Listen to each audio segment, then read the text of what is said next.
सुप्रभात। Humanities bye विकास आर्यामी आप सभी का स्वागत है। इस ऑडियो लेक्चर में हम बात करेंगे पार्ट थर्ड। ये वीडियो का पार्ट थर्ड है जो कि मॉडल पेपर है और ये पिछले वर्षों के जितनी भी आज तक परीक्षाएं हुई हैं उन सभी में कौन कौन से प्रश्न आए हैं उनका संकलन मैंने एक जगह किया है और आप सबके समक्ष प्रस्तुत कर रहा हूं। यही प्रश्न जो कि पिछले वर्ष के वार्षिक परीक्षाओं में पूछी गई हैं, यही प्रश्न आगामी परीक्षाओं के लिए भी संभावित प्रश्न के रूप में कार्य कर सकते हैं। तो आप सभी दर्शकों से जो कि 12 के क्लास 12वीं के छात्र और छात्राएं हैं जिनका विषय आर्ट्स संकाय से हैं और जिनका वैकल्पिक विषय इतिहास है या फिर ऑप्शनल विषय ऐच्छिक विषय के रूप में इतिहास है, तो उन सभी के लिए ये ऑडियो लेक्चर अत्यंत ही लाभकारी होने वाला है। तो ये पार्ट थर्ड है। आप इसको एक कॉपी निकाल लीजिए और पेन निकाल लीजिए और साथ ही साथ लिखते भी चलिए और मैं सभी प्रश्नों का क्रमवार चर्चा कर रहा हूँ। ये इतिहास है सेट 3, सेट 2 और सेट 1 मैंने करा दिया। ये सेट 3 है। देखिए पहला जो वस्तुनिष्ठ प्रश्न है, जैसे कि यहाँ पर थोड़ा नंबरिंग गलत हो गया है कि 3 की जगह 1 डाल दिया गया, इसके लिए सॉरी। तो चलिए हम यहाँ शुरू करते हैं कि सुमेर अभिलेख में नाविकों का देश कौन था। जो सुमेर अभिलेख था उसमें नाविकों का देश कौन था, तो मेलुहा था। ठीक है ना, तो ये था। तौलने की इकाई में सिंधुवासी किस अंक का प्रयोग करते थे। तौलने की इकाई में सिंधुवासी किस अंक का प्रयोग करते थे, तो वो चार अंक का प्रयोग करते थे। चांदुद्रो किस चीज़ का उत्पादक चनहुद्रो था। देखो चांदुद्रो कर दिया इसने, यहाँ पर इसको देना चाहिए जो हमारा है चनहुदड़ो, चनहुदड़ो। तो इसने चंदुद्रो कर दिया है, ये कुछ मिस टाइपिंग कर दिया है। तो चनहुदड़ो किसका उत्पादन का, किसको काट देंगे, चनहुदड़ो किसका उत्पादन केंद्र था, तो मनके का उत्पादन का केंद्र था। सिंधु घाटी सभ्यता का एक स्थल था चनहुदड़ो। अशोक का शासनकाल कब से कब तक आता है, तो अशोक का शासनकाल हमारा 269 से लेकर के 232 ईसा पूर्व तक इसने शासन किए हैं। अशोक का अभिलेख सर्वप्रथम कब पढ़ा गया, तो अशोक के अभिलेख को सन 1837 ईस्वी में सबसे पहले पढ़ा गया। मुद्रा राक्षस के लेखक कौन है, तो मुद्रा राक्षस के लेखक है विशाखा दत्त। अंग जनपद की राजधानी कहाँ थी, तो अंग जनपद की राजधानी हमारा चंपा थी, अंग की चंपा। द्विज के अंतर्गत कौन कौन है, द्विज के अंतर्गत कौन कौन आ जाएंगे, तो द्विज के अंतर्गत प्रथम 3 वर्ण आ जाएंगे। कौन कौन से हैं भाई, तो प्रथम 3 वर्ण हैं, ब्राह्मण है, वैश्य और ब्राह्मण क्षत्रिय वैश्य हैं। पुरुष सूक्त का उल्लेख किस ग्रंथ में है, तो पुरुष सूक्त का उल्लेख हमारे ऋग्वेद में है।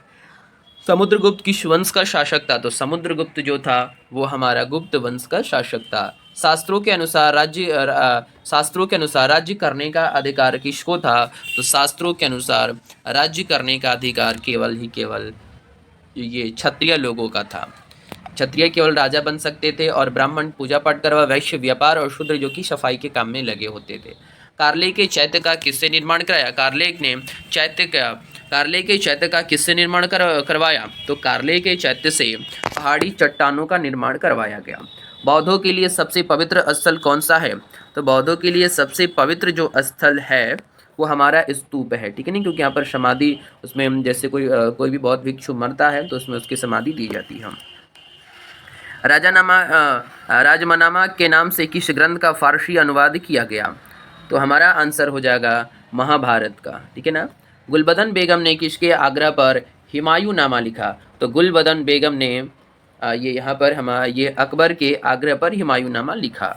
विजयनगर राज्य की स्थापना कब हुई, तो विजयनगर साम्राज्य की स्थापना सन 1336 में हरिहर एवं बुक्का नामक 2 भाइयों ने की। विजयनगर का सबसे महानतम शासक कौन था, तो विजयनगर का सबसे महानतम अगर कोई शासक था वो था कृष्णदेव राय थे। अबुल फजल कृत आइन ए अकबरी में किस शासक का वर्णन है, अबुल फजल के द्वारा लिखी गई किताब जो है जिसका नाम है आइन ए अकबरी, जिसमें किस शासक के बारे में लिखा गया है, तो हमारा ये इसमें ये इसके बारे में वेबरीन, जनरेट, ब्लैकमैन, इन सभी के बारे में लिखा गया। नहीं सॉरी क्वेश्चन ये 18 नंबर है कि अबुल फजल कृत आइन ए अकबरी में अबुल फजल का जो आइन ए अकबरी उसमें किसके बारे में लिखा गया है, तो वो सिर्फ और सिर्फ इसमें अकबर के बारे में लिखा गया है। 19 नंबर हमारा अकबरनामा एवं आइन ए अकबरी के अनुवादक कौन थे, तो अकबरनामा और आइन ए अकबरी के ये सभी लोग अकबरनामा का जो आइन ए अकबरी उसका अनुवाद किए थे। राजकुमार दारा का संबंध किससे था, राजकुमार दारा का संबंध कादरी सिलसिले से था। सूफी मत की फिरदौसी शाखा निम्न में से कहाँ सबसे अधिक पनकी? फिरदौसी जो शाखा थी, बहुत सारी शाखा, चिश्ती था, चिश्ती संप्रदाय था, फिरदौसी था, ये सभी संस्थाएं थी सूफी का। तो इसके जो इस शाखा का सबसे अधिक अधिक कहाँ विकास हुआ? तो इस शाखा का सबसे अधिक विकास हमारे बिहार प्रांत में हुआ, फिरदौसी शाखा। इब्न बतूता की इस देश का यात्री था। पार्ट 2 जो वीडियो है उसमें मैंने डाला है कि मोरक्को का ये यात्री था और मोहम्मद बिन तुगलक के शासनकाल में भारत आया था। 23 नंबर क्वेश्चन है, मध्ययुगीन यात्रियों का सरताज किस यात्री को कहा जाता है? मध्ययुगीन यात्रियों का सरताज तो हमारा अलबिरूनी को बोला जाता है। मोहम्मद गजनी के साथ भारत आया था ख्वारिज में से। हुमायूं के दरबार में कौन अफ्रीकी यात्री भारत आया था भाई? तो हुमायूं के दरबार में इनमें से कोई नहीं आया था अफ्रीका के दरबार में। तुजुक ए जहांगीरी की रचना किसने की? तुजुक ए जहांगीरी की रचना हमारा इसमें हो जाएगा आपका आंसर यानी जहांगीर। यहाँ पर र छूट गया है, आप लोग लिख लेंगे जहांगीर। अकबर का बाजीर कौन था? तो अकबर का जो बाजीर था, बैरम का मतलब संरक्षण, बाजीर का मतलब यानी 12 वर्षों तक बैरम खां के संरक्षण में अकबर ने शासन किया। 27 नंबर है कि कर्नवालिस कोड कब बना? तो सन 1793 में कर्नवालिस ने, लॉर्ड कर्नवालिस भारत का गवर्नर जनरल था, उसी ने ये कर्नवालिस कोड पारित किया। जमींदारी प्रथा भारत के किस राज्य में लागू हुआ? तो भारत के कौन सा राज्य है जहाँ पर जमींदारी प्रथा लागू हुआ भाई? तो बंगाल में सबसे पहले जमींदारी प्रथा लागू किया गया। 1857 के विद्रोह के समय भारत का गवर्नर जनरल कौन था? तो उस समय लॉर्ड केनिंग भारत का गवर्नर जनरल पद पर आसीन था। केनिंग से ठीक पहले भारत का गवर्नर जनरल कौन था भाई? उससे पहले कौन था? तो उससे पहले लॉर्ड डलहौजी यहाँ का गवर्नर था। अब पूछ रहा है कि प्लासी की जो लड़ाई हुई वो किस किस के बीच हुई?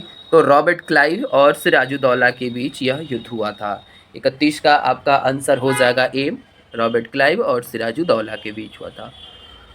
बंगाल का सर्वप्रथम गवर्नर कौन बना था? तो बंगाल का सबसे पहला जो गवर्नर बना था वो हमारा यहाँ पर था, क्लाइव ही था, रॉबर्ट क्लाइव। सिराजुद्दौला के बाद बंगाल का नवाब कौन बना? तो इसका हमारा आंसर हो जाएगा बी, इसका जो दामाद था मिर्जा जाफर बना बंगाल के नवाब। गेटवे ऑफ इंडिया का निर्माण कब किया गया? तो गेटवे ऑफ इंडिया जो कि मुंबई में है, इसका निर्माण जो महाराष्ट्र में है, इसका निर्माण किसने करवाया? तो सन 1911 में किंग जॉर्ज पंचम के भारत आगमन की खुशी में ये उनको करवाया गया था। महारानी विक्टोरिया आ रही थी इसके लिए। गांधी जी ने अहमदाबाद से दांडी की यात्रा किस लिए किया गया था? नमक कानून को तोड़ने के लिए महात्मा गांधी जी ने इस दांडी नामक यात्रा की शुरुआत की थी। गांधी इरविन समझौता कब हुआ था? तो गांधी इरविन समझौता सन 1931 में हुआ था। गांधी और लॉर्ड इरविन के, और इसी समझौते के बाद महात्मा गांधी द्वितीय गोलमेज सम्मेलन में भाग लेने के लिए लंदन चले गए। दूसरा गोलमेज सम्मेलन कब हुआ? तो दूसरा गोलमेज सम्मेलन हुआ सन 1900, हमारा जो आंसर यहाँ पर दूसरा गोलमेज सम्मेलन हमारा हो जाएगा 31 में ये दूसरा गोलमेज सम्मेलन हुआ, ठीक है ना। और तीन ठो गोलमेज सम्मेलन हुआ 1930, 31, 32, और इन तीनों सम्मेलनों में हमारे BR अम्बेडकर, बाबा साहेब भीमराव अम्बेडकर उपस्थित रहे। मारो फिरंगी का नारा किसने दिया था? तो ये कथन हमको शायद लगता है कि मंगल पांडे जी ने दिया था ये नारा। भारत कब स्वतंत्र हुआ ये सभी जानते हैं, 1947 को, 14 अगस्त 1947 को मध्य रात्रि को हमारा भारत आज़ाद हुआ। स्वतंत्र भारत का अंतिम गवर्नर जनरल किसे माना जाता है? तो स्वतंत्र भारत का अंतिम गवर्नर जनरल हमारे कौन होते हैं? सी राजगोपालाचारी, ये भारतीय हैं, ठीक है ना। धन्यवाद।